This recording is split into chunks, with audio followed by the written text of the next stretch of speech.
Thank you so much, guys, for coming to our collective calls. We hold that every Tuesday and Thursday. Today is Thursday, and I'm happy to announce two amazing speakers to pitch here, then answer the Q&A, so the usual drill. And as always, we are Ivan and Malika. We are hosts of collective calls that you're seeing right now. And let me introduce you the projects, namely, that are going to pitch here. So first of all, we got Triolith Games, represented by Magnus. And last but not least, we got CMO at, AGI project, hopefully I pronounced it correctly. So Noelle is here to present to you guys. I'm super pumped up to hear all about those projects, and I'm pretty excited for today's profitable session. But still, let me introduce you the rules of our call, how we usually do it. So first things first, all the speakers has about 5 minutes or 6 for the pitch part, and 10 minutes for the Q&A. And for your convenience, we'll have a timer to keep track of time. And if you have any questions, just feel free to leave them in the chat or raise your hand. Works both ways. So yeah, thank you so much for coming. Super excited to hear Triolith Games. So Magnus, if you're here, I'm pretty sure you're here. Yeah. So please pick up. Thank you so much for coming. Pass the mic to you, man. Hello, everyone. So my name is Magnus, and I'm the CEO of Triolith Games. And we are developing the Genesis engine, which is a Web3 game developer infrastructure, but it's also for gamers. So if you know what Steam is, it's for them as well. I will not show you every slide because I only have 5-6 minutes. But let's go. Let's start with a 2025 reality check. In the last couple of months, a lot of games has shut down. And today we had yet another one that shut down. They were building an MMORPG, which is a big thing to build, but they had 200 million in funding. But this isn't really a Web3 problem, I would say. It's a game development problem. Usually it takes at least 3 games for a studio, even if you're experienced, to release a successful game. So it's not just Web3, but the games has to focus on actually making fun games and less about touting like, oh, we are a blockchain game, we are a Web3 game, we have a token, etc., etc. So problems for game developers is that complex Web3 stacks burn runway before fun is proven. You need to get quickly out to the market. If you break any of the MiCA or SEC rules, you risk a 5 million fine, and that might get your tokens delisted. And self-custody is also a problem. For gamers, some pain points is that even though nearly all games say that you own your asset when you have an NFT, that is the biggest lie in the industry. What you own is actually a receipt that links to an asset that is on a regular server, and when the game shuts down, that asset is gone. Wallets, you have like 15 different wallets you can use, and as I said, no true ownership, and security concerns as well. And often you see like pump-driven tokenomics. They release the token, it drops 90%, there is no proper vesting, etc., etc. And also there is no safe reserve, basically a fund to prevent massive losses. So why we win then? Basically, we as a company, we will take care of all of the regulatory problems a game developer can have. We will have the MiCA licenses, the SEC licenses, etc., etc., and we manage the company's tokens and NFTs. We make sure the game developer follows the rules, but if something happens, it's we that take the hit. We will provide tools for integrating into all of the popular chains, and this will save developers up to 1.96 million roughly. We will also provide pre-made game economies, which is a main problem for a lot of game developers. That is one place they often go wrong. And of course, the Safer Fund. The team is me. I have played over 15,000 hours in the world's first play-to-earn game, Entropia Universe. I also used my knowledge of this game to write one of the world's first bachelor theses on how to build a play-to-earn game economy. I founded Triolith Entertainment, which was my first company. I was also co-founding Goldton Games and helped take that company to the Swedish stock market. We have Andreas Johansson. He is to be the CEO in the company. He's been in several years in tech, co-founded Swedish Blockchain Association as well. Advisors, we have Samir Usani. He helped over 80 token launch. We have Oscar Clark, a leading personality in the game industry. Åsa Sundqvist is also a tech industry veteran. We have Tabitha Hayes. She is currently only an investor because of her current job. She's not allowed to be an advisor, but she's a general manager in gaming at Microsoft. She's been at Electronic Arts, etc. Market opportunity is really, really big. I'll just skip that. Business model. The platform is basically free to use. There are some charges. If our developers sell their items on the marketplace, we charge a fee there. But there is also a fee between the player transactions, and that's where we make the most funds or revenue, I mean. Roadmap, MVP in roughly 6 months, I would say, with a focus on the regulation part. Yeah, that was it, basically, I would say. Okay, thank you so much, Magnus, for the pitch part. Now we move on to Q&A, and guys, feel free to leave any question you have. And besides, we already received a couple of those, so let me read them real quick. So first, it goes like this. If a dev studio gave you their game files today, how fast could they go Web3 ready using Genesis? I can't answer that question directly, but it depends on how big the game is, what features they want. But basically, the idea is that they should not really have to know Web3 that much. Like, they don't have to have blockchain knowledge when it comes to implementation. They just use our SDKs and APIs to import that into the game, basically. Okay, right on. Thank you.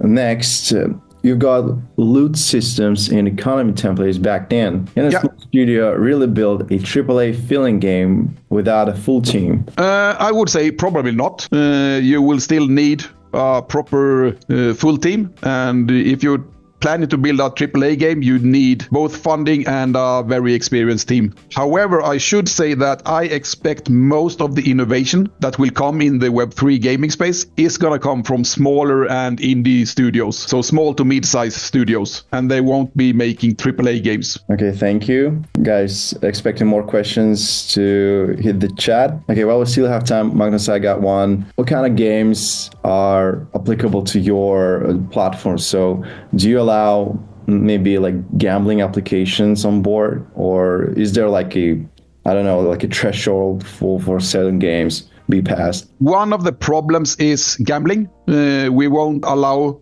pure gambling games into the platform, because that means you need even more licenses. However, one of the things that we do with our loot systems and game economies that we have pre-built is to make sure that a game actually isn't gambling setup. And the reason is, like, if in a game you have a system that is randomized, like for example, if you run around in the game and you randomly can find something, that is basically gambling, since the asset has a value. It's tied to some crypto token, or you can sell it, etc. That means you have a value.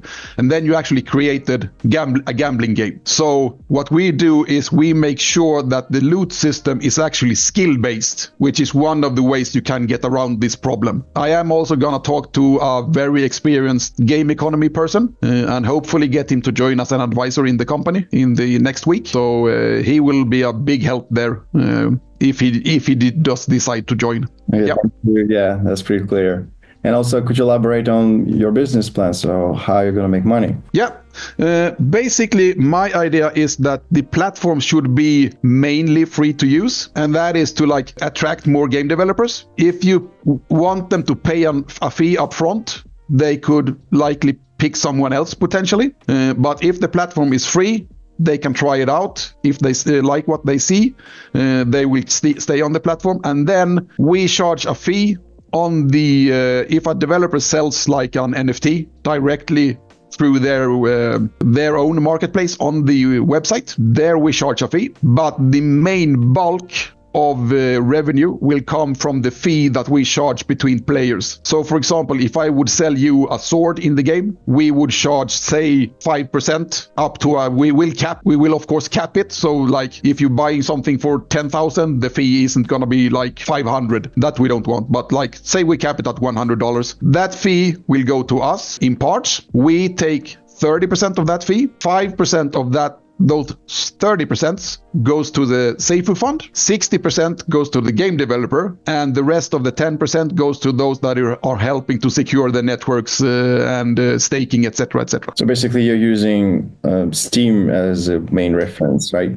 Sort of, yes. Sort of. Okay, gotcha. Thank you. Okay, last but not least, Magnus, I also have a question. Could you tell us a bit about your future plans and roadmap. So what next steps are you going to do? Yeah, I should say that the entire plan of the company and the roadmap is like, my plan in my head is like 10, 15 years ahead. The project is really, really big. But I also realized that to get to that point, we have to chop it up and build in pieces. So what we're building right now first is that we're building the regulation parts, and that will basically be our MVP. Then we will add on a few more chains, most likely.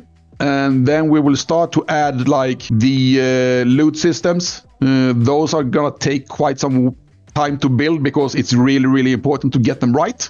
We can take Entropia Universe, for example. They built it the wrong way and everyone sort of figured out how the system worked. I was one of the ones that figured it out the most. And even though I wasn't able to like make a profit, I knew in what area to be while I was playing the game, and I got some nice loot from that. And then we will start adding like more game features like management of your game economy. You will be able to implement like ladder systems, quests, etc., and also analytics for the games. How your token is used. We might also plan to have like a KOL analysis.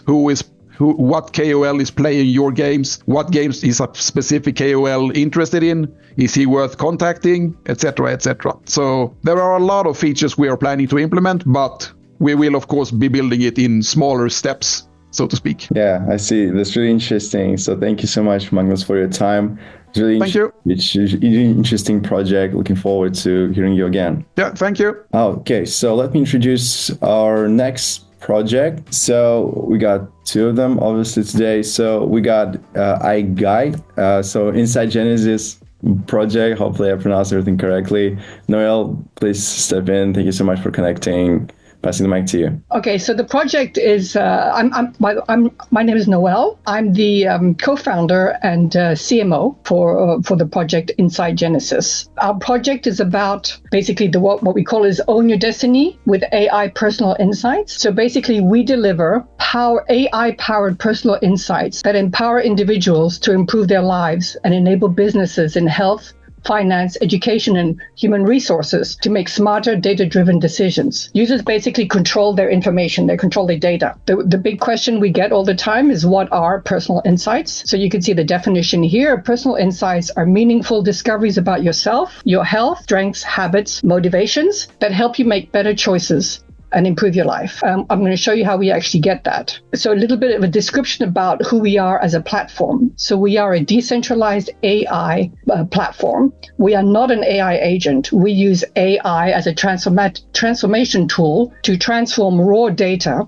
into personal insights. So, and we're defining data ownership. For users that use the platform, you own your data and you control your data, and you can monetize it. So that's the big thing. We use AI-powered analysis. It's multimodal, which means we do voice recording, we do a facial scan and a digital footprint, and you can do either one or three or two of them. And then AI processes that into valuable privacy-preserving insights. So it tells you a lot of information about yourself. So Inside Genesis really prioritizes users' privacy and security through a fully open source, which means we're transparent platform with industry standard encryption, quantum resistant blockchain cryptography.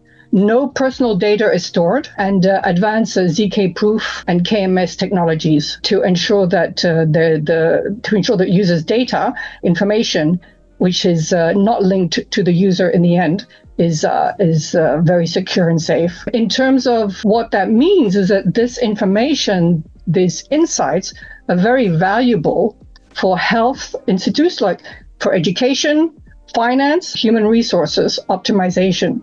As an example, right now, we're on trials with some health clinics in Singapore, where we have our, because it's already working, and I'll explain to you why. We have our tool, which is the clients come in, patients come in, and they scan their face, and they can already get some very live biometrics, health biometrics. And we're working also with telehealth companies to have that coming at the front when they onboard new clients. So a little bit about a technology and market fit, because it's always about PMF, right? Product market fit. So we are the Web3 arm of a Web2 company that already exists. That Web2 company has $18 million in revenue, will have $18 million projected revenue for 2025. They have a valuation of $100 million. This Web2 company is operating in 5 countries, and they have a backing by HSBC, Vin Capital, Artisan Capital, and other financial institutions. So they own the technology. So they developed the technology since 2021. They started working on it. They launched it in 2022, and we are basically, they are part backers of Insight Genesis, and we use that technology. So that technology, the technology we have, we know there's a demand, because you can see in the Web2 arm, there's a very big demand for it. And we know it's working, and we have an MVP ready on the technology side. In terms of some of the technology, the AI technology that we use, it's 93% AI face scan health accuracy. And it also has an US FDA Class II certified facial scan health predictions. So that we have all the documentation. And as I said, we have an MVP in terms of trying the technology, and the testnet was going to be out next week. It was supposed to be out this week, but you know how it is, probably next week. The challenges that we address is an untapped data. There's a lot of data out there, and it's actually not used. This is a lot of data that can be turned into informational insights that give users and companies opportunities to make better decisions. So 80% of the user data at the moment remains unexploited. Most does not include insights. Lack of ownership. So in our case, the user retains control and monitors of the data, underutilized insights, and also Web2 centralized opacity. So for us, it's completely centralized. And the last slide that I have is our unique value proposition. So the proven technology, I spoke about that. First mover advantage. There is no, as far as we know, there is no company out there at the moment that is talking about a Web3 personal insights. There are some DID companies like Worldcoin who do, personal identification, digital identification, but that's very different because we don't do identification. We do information about you, and we don't store the raw data. It's a Web3 enabled business, which means the Web2 company that I'm talking about has one revenue stream. We actually have 4 because of we're doing a Web3 business. We actually have 4 revenue streams, and then we have a world-class team. But in addition to we have blockchain people that have been in the business since 2017, 18, that have run businesses, that have been CEOs of business and have founded business. And also we have the support of the Web2 company who's very supportive and helping us as advisors on this project. Yeah, thank you so much, Noelle. Let's finish on that.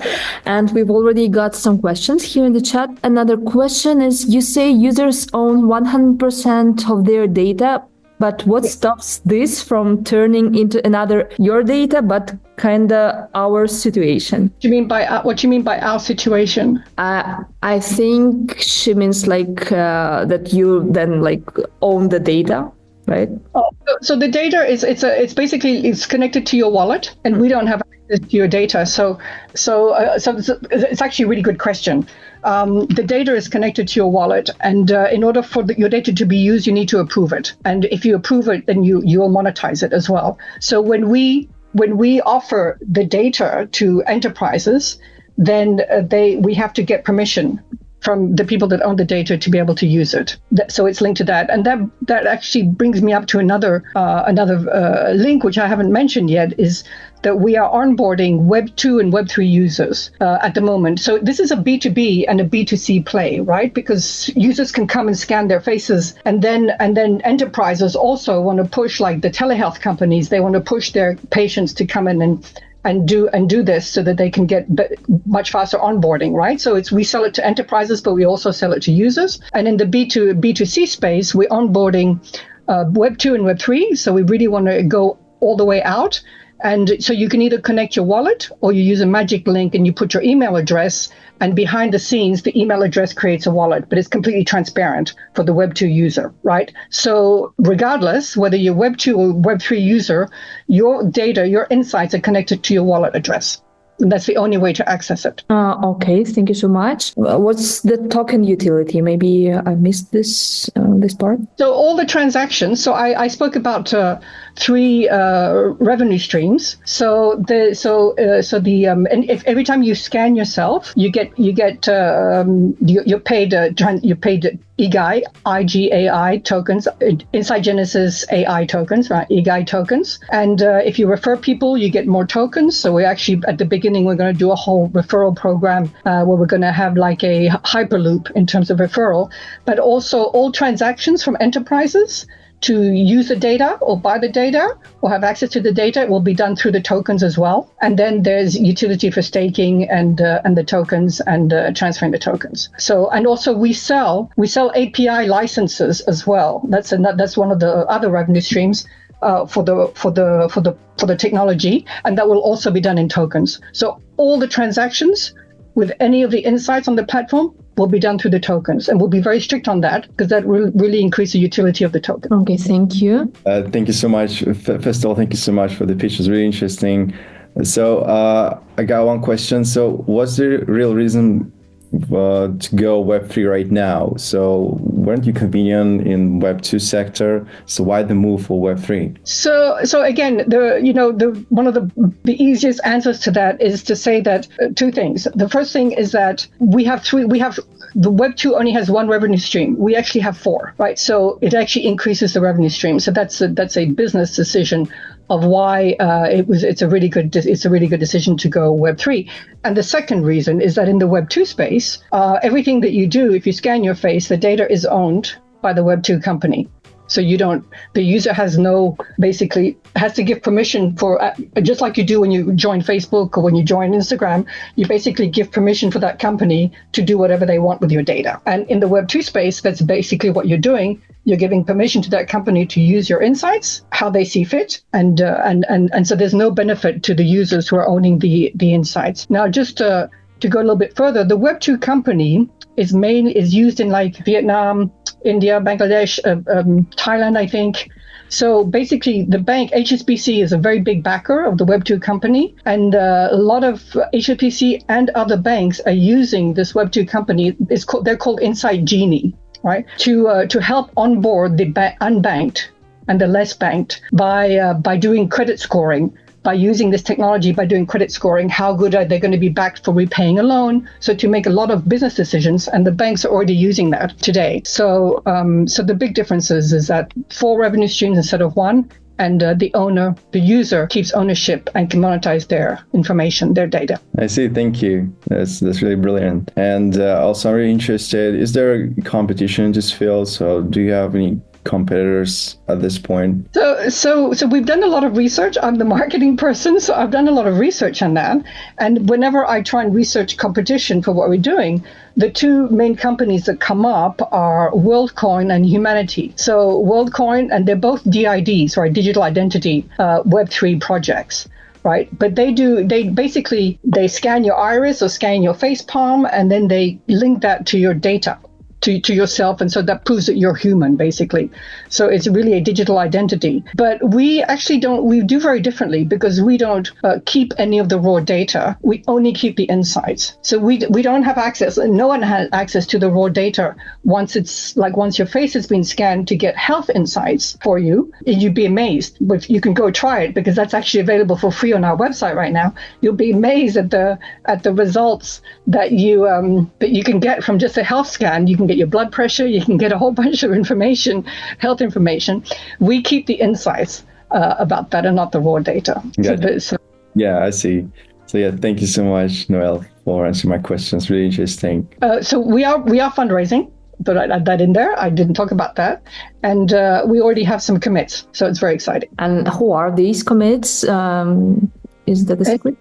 No, it's not a secret. I mean, I didn't show it, but I have the next slide was the tokenomics, right? So we're looking to raise 2.5 million at the moment, and we have 750K commit at the moment. It's already been signed, and as soon as the money is in the bank, we'll make the announcement. Okay, awesome. Yeah. Okay, if there are no more questions, I think we can finish this up. So yeah, thank you so much, Malika, for handling this. And thank you, Noelle, for the great pitch. Very interesting project. Yeah. thank you so much, Magnus and Noelle, for your pitch. It was really interesting. And yeah, have a great weekend. See you soon.